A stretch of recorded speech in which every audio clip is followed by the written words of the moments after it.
And for your induction, talking about, can I take a shower and eat? What? My ick is when you ask me how much the baby weighs, and it's still in your hands. Dad comes outside and asks for a paternity test right outside the room door. Saying you don't want any pain medicine, no epidural, but you are at an 8 out of 10 pain with just a Cervidil, and you're still closed, fingertip. When we've already told you to push a call light, but every 5 minutes, your family member coming at the front desk asking for something else. Excuse me, can I have a blanket? Another ick, when you're going room to room between one baby mama and your other baby mama. Oh, no. Ick. Say that. It's the unlimited trips to the nurse's station for me. That second nurse, Karma's. I would never forget your face. My son will never forget your face. You was there when we asked so many questions on how my son passed away, and you played it off. Y'all all played it off, and 2 of y'all are in that video. And Karma is a 2 down, 3 to go. Y'all are finally being held accountable. Like, it's so much that y'all did wrong, and yeah, it's time for me to take that next step, because this just pushed me. Oh, I was willing to forgive and move on, but that video right there, y'all energy, it's so much y'all did. I talk about on more than one video, on more than one occasion, about my delivery experience there with the nurses and the doctor. I was also forced to get induced, which is funny because her video starts off about her icks about women in inductions. I was given fentanyl. I did not know it was fentanyl. When I told the nurse that I was ready to give birth and I can feel the baby, they told me no, that they've been doing this for years and that's not what I was feeling. My daughter was literally ready to come out. I had to call another nurse to come in. She put her hand up in my vagina. She said, "Oh, I feel the head. You're ready." I have talked about how traumatizing my labor and delivery have been, to find out that these are the nurses, not specifically the nurses that were in my delivery room, because honest to goodness, I kind of can't remember their names. I would have to look back on the paperwork. But to find out that this is the same hospital. Yo, what is the coincidence? And I kept saying, like, I will never deliver at that hospital again. I will never, like, if I ever have another child in Atlanta, I would never deliver there again. And to find out that these women are nurses there, Lord have mercy, tell me, that is a hell of a coincidence, no? So there's a million reasons why I don't want more kids, but this is just one that I'll just bring up. I was induced, and if you know anyone that's been induced, the pain they will tell you is indescribable. It's awful, especially if you were induced and you realize that you did not need to be induced. I realized after that I probably didn't need it. I wish that I did more research. I wish that I asked more questions, but I didn't, unfortunately. I had a terrible labor. My nurses did not listen to me. When my daughter was ready to come out, I literally could put my hand in my vagina and feel her. And just 5 minutes, 10 minutes, 15 minutes prior, I kept telling them, like, I think I'm ready to push. I think my baby's ready to come here. And you would not believe how they treated me. One nurse went on to tell me that she knows her job because she's been doing it longer than I have been alive. When I talked about the amount of pain I was in, they told me that they would help me get, because at that point I had already had my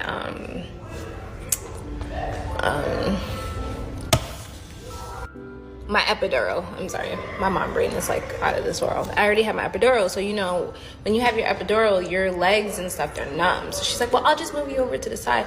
And I kept telling her, I'm like, look, I feel like a baby is coming. And the way they just kept brushing me off, like I don't know my own body, was ridiculous. So yes, these 4 nurses from Emory Hospital, they were fired for doing the ick challenge at their workplace. I don't know why they thought that was a good idea. Like, why couldn't you wait after work, you know, get some wine with the girls and just be like, yeah, girl, these patients, like, they're crazy, they just complain, you know, do that. Because I know everybody does that, right? fine, whatever. But to do it at your workplace, not only are you bold, but you're very silly. You're very silly. You are not scared of any consequences. To really think that you were going to keep your job after this at your age, I don't even know why you thought that was going to happen. Anyways, you doubt your patient concerns. You doubt that, you know, the baby is coming. You doubt that because you have so much experience. How are you going to tell somebody what they're feeling inside? How? Sometimes you guys are wrong. You guys are wrong. And you guys don't make sure of something before you just say, oh no, I know more than you. I'm not listening to you. Why did you come into healthcare? Why did you become a nurse if you didn't want to be around people? Why, you know, because you clearly don't like people. You clearly don't. So just quit. Stop doing things just for the bottom line, just for the money, when you have to be this close to people. If you're so annoyed by someone asking you questions, when they're literally about to give birth for the first time in their life and they don't know something and they're scared and they're petrified. Like how? And one thing I learned in college, like with my concentration, because it was healthcare management, was that you have to gain the trust of your patients. You have to empathize with your patients. You have to sympathize with your patients so you can gain their trust, so you can develop a personalized care for them, because every patient is different. And everybody, you know, sometimes you have to treat someone different from someone else, because what works with that person is not going to work with another patient. And that's okay. But you guys don't care about gaining the trust of your patients. You just care about doing your job the best that you can and getting your paycheck. That is all you care about. You care about your luxury trips. You care about your luxury bags. You care about your Benz car. That is what you care about. You care about showing off on social media. That is what you care about. You don't care about your patients. I've even heard nurses online saying that they only do this for a paycheck. That's all they do it for, and that people should stop forcing them to care. And at the end of the day, nursing is just a job. Nursing is not just a job. You are someone's bedside at the most vulnerable time of their life. And a lot of these people are ill, they're scared, they're concerned, they're feeling the worst pain in their entire life. And they have someone like you that have no compassion, no care. You have no humanity, you have no morals. You make my stomach sick. You make my stomach sick. And you give nurses a bad name. And unfortunately, bullies like you outweigh the good nurses, and you give nurses a bad name. A bad name. And that's why a lot of people are leaving nurses, are leaving like bedside, they're leaving the whole nurse industry, all of that, the hospital industry, they're just leaving it all because people like you guys make it a toxic place. The patient should be the number one priority. How they're feeling, are they okay, are they being medicated, like are they good? And you guys are not concerned about that. You are so wrapped around in your own feelings, in your own selfishness. It's just, why are you a nurse? Why are you a nurse? Because I know one of your lessons was to give a damn about your patients. I know you did not make it this far, and not one lesson you learned from any of your teachers was that you are supposed to care about your patients and show care. Show care, listen, and gain the patient's trust. And you guys don't care about that. You care about your bottom line and your 6-figure paying job, and you care about flossing it in front of the whole world. And I'm telling you right now, I don't care. I don't care about none of that crap. What I care about is how you treat people, because how you treat people is a reflection of who you are. And all I see is selfish people, entitled people who feel like they're untouchable. And guess what? That's why you lost your job, because you found out today there's consequences. That word means something. It means something. I hope no one hires you. If any management hires you, yes, everyone deserves a second chance, but you need to go through something before you get that second chance. Because if my grandmother or my mom or my sister was getting treated like that, I don't know how I would have tamed myself emotionally to deal with you. What you did was disgusting. You wouldn't want anybody treating your sister like that. You wouldn't want anybody treating your friend like that. But you think it's okay to do to somebody else because you're in a position, you're in a higher up position in that moment because you have that person's life in your hands and you're just here walking like you're God. No, you serve the community. You serve the community. You nurse people to health. That is what you do. That is what you do. And yes, you get a paycheck for putting in that work, but it's not just medication. It is not just finding a vein and getting blood. It is not just that. It is not just charting. It's not that. It's how you care about your patients, and it's if they trust you. That's also part of your job as well. That's also part of your job. It is not just collecting a paycheck. And if you don't like people, maybe you should start selling stuff online. Maybe you should just become a content creator, and then you can just, you know, do your thing there. But I don't think you should be around people. I wouldn't trust my loved ones with you, and I hope my loved ones would never go to a hospital like that. Please don't. Sometimes as African American women, we're a bit more dramatic in that you go to the doctor and you complain and you complain and you complain, and you're not taken serious because you cried wolf the entire pregnancy. That ain't me, boo. I don't know what you talking about, but go ahead. I didn't say you. I just said as African American women, we want to also make sure you're being serious with your doctor and not playing the game so I can take you off work. Because then we see you 25 times in the pregnancy. It's hard to believe that there's a true problem when there's a true problem. So anyways, y'all, I know y'all just watched that Jackie video, and the fact that she's a black doctor saying that she's a black woman, I actually used to watch her reality TV a couple years ago. I really like her. I feel like she was very poised, very intelligent. I love that she was running a, I believe that she's, you know, running that hospital herself, that you know, I believe it's private care. She's a partner, one of the partners. I don't remember. Please enlighten me in the comments, because I don't remember, and I don't care to look it up, because I don't care that much about her after this video is done. So for her to say that we're just complaining and we're just exaggerating just so we can get a note to show our employer that we're going through pain and we don't have to work.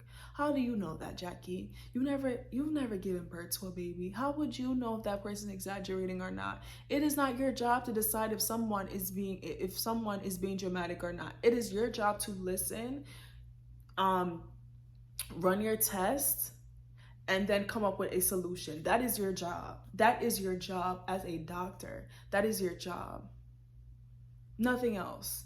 So for you to come online as a melanated woman, and you know our struggles in this community, you know that the other community, the other race, already don't look at us as humans. They look at us as animals, subhumans. They don't look at us as humans. They don't think we feel pain. They think we have tough skin. They think that we're strong. They think that we can go through anything and just survive and we'll be fine and we can just bear it all. So for you to say that, I feel like you brought us back 20 steps backwards in the community, and shame on you for doing that. Shame on you for doing that.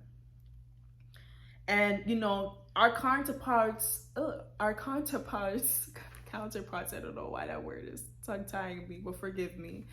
Our counterparts, I don't know why that word, but they're seen as dainty and they're delicate, they're soft, you know, and we're just seen as these strong fucking animals. Like, why are we seen like that? I don't know. But what you did, what you said that day, I'm telling you, they just gonna agree with you. They're gonna be like, yeah, see, they can't take pain. See, Jackie said that they can take pain, so they can take pain, y'all. Like, don't listen to them black women. Jackie said that they exaggerating, so we just going to agree with Jackie. See? Anyways, the only thing you ever felt was menopause, probably, and menstruation cramps. That's it. You ain't never given birth. I have no right to tell another woman how she is feeling while actively going through childbirth, or the pains that she's feeling up to giving childbirth. I have no right, because I have never felt that pain. And I can only imagine what that pain feels like. And trust me, you ever had a cramp in your butt and you really gotta clench your butt cheeks like this because it hurt that much? It hurts that much. Like, you've seen that little trend where like women like they're pretending like what it's like to get a butt cramp.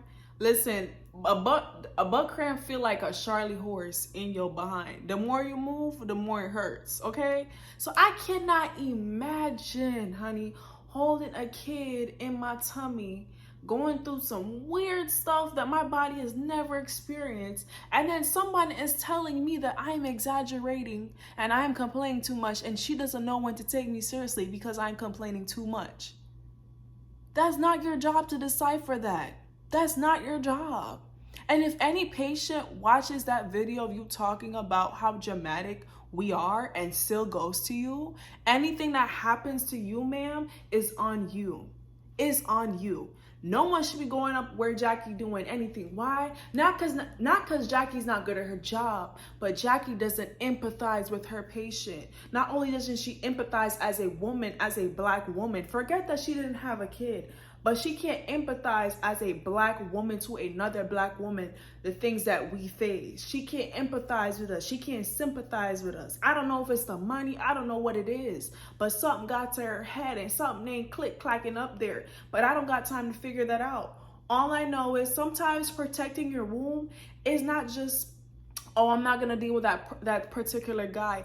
It's honestly dealing with certain industries. It's dealing with stress. Like, hey, I don't want to be around stress because that affects my body. Hey, I don't want to be around this doctor because this doctor doesn't make me feel safe and cared for.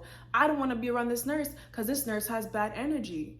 And guess what? Our intuition, 9 out of 10 times, is correct. So if we have a woman telling us, and she's literally our skin color, she's, one of us, saying that she doesn't trust when we complain, why would you deliver with her?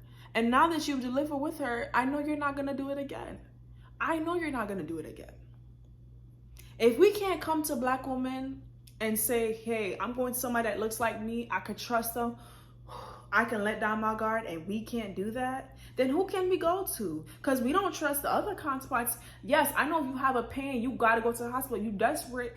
If you see a white doctor, you see a white nurse, you're not going to just run out. You're not going to do that because guess what? You're in a desperate situation. You need help. You're going to take a chance. But the fact that we are having more nurses that are coming in and they're black and they're Indian, and all these nurses are coming in of different ethnicities, and we still can't trust them because of the mean girl mentality and the bullying mentality. They haven't let go in college. They haven't let it go in medical school. They didn't let it go. They bring it to their workplace, and they're toxic. And a lot of these toxic people are coming into healthcare too.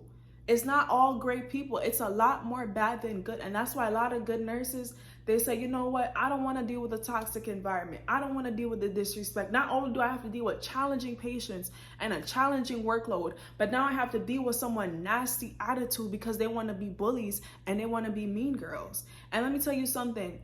How you treat people is a reflection of who you are.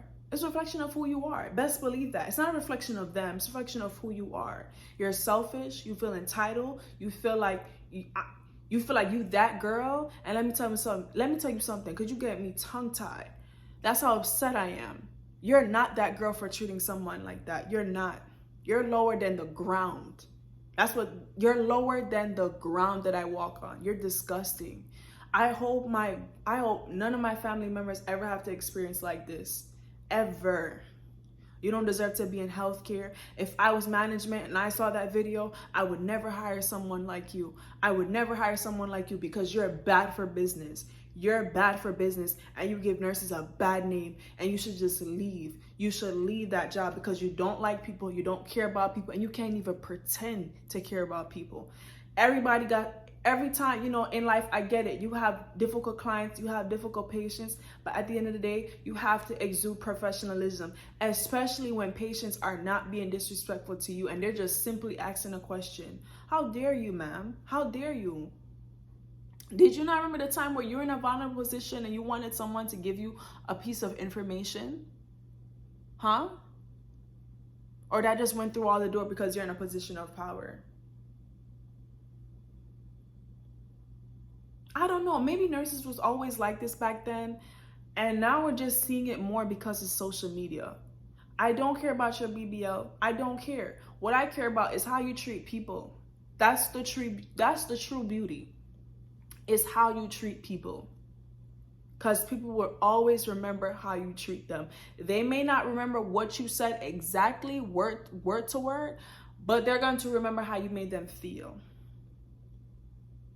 that's what they're going to remember. So y'all, I just got really passionate. You know, my mouth be twanging. I be stammering because I get so upset. Like, I get so upset that I finally see Black women coming more into healthcare. A lot of us are coming into healthcare. You know, you've seen on social media.